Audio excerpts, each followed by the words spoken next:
విశ్వాధికా వేదవేద్యా వింధ్యాచల నివాసిని విధాత్రీ వేద జననీ విష్ణుమాయా విలాసిని. విశ్వాధిక ప్రపంచమునకు మించినది అనగా అధికురాలు.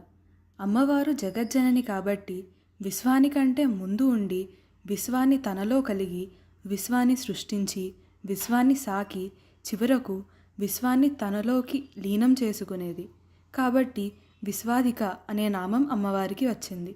విశ్వము కంటే అధికురాలు అని ఈ నామానికి అర్థం. వేదవేద్య వేదముల చేత తెలియదగినది. అమ్మవారిని గురించి తెలుసుకోవాలంటే వేదాలు పరమ ప్రామాణికాలు. అమ్మవారు జ్ఞానస్వరూపిణి. అమ్మవారు నివసించే చింతామణి గృహానికి తూర్పు ద్వారం ఋగ్వేదం, దక్షిణ ద్వారం యజుర్వేదం, పశ్చిమ ద్వారం అథర్వణ వేదం, ఉత్తర ద్వారం సామవేదం.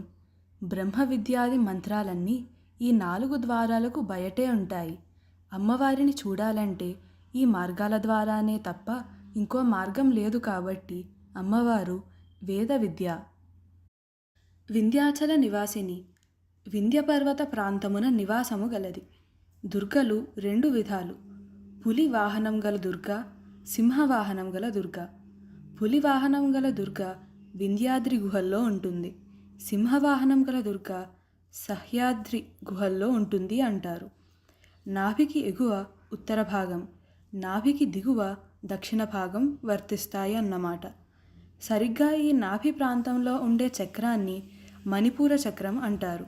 దానిని బట్టి మణిపూర చక్రస్థానంలో ఉండే అమ్మవారిని వింధ్యాచల నివాసిని అని అర్థం చేసుకోవాలి.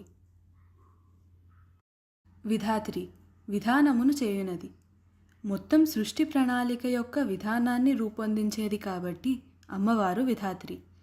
సంసార భారాన్ని గృహస్థు ఎలా మోస్తాడో అలాగే విశ్వం యొక్క భారాన్ని అమ్మవారు మోస్తుంది.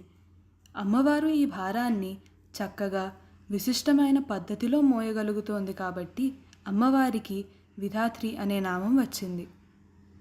వేదజనని వేదములకు తల్లి.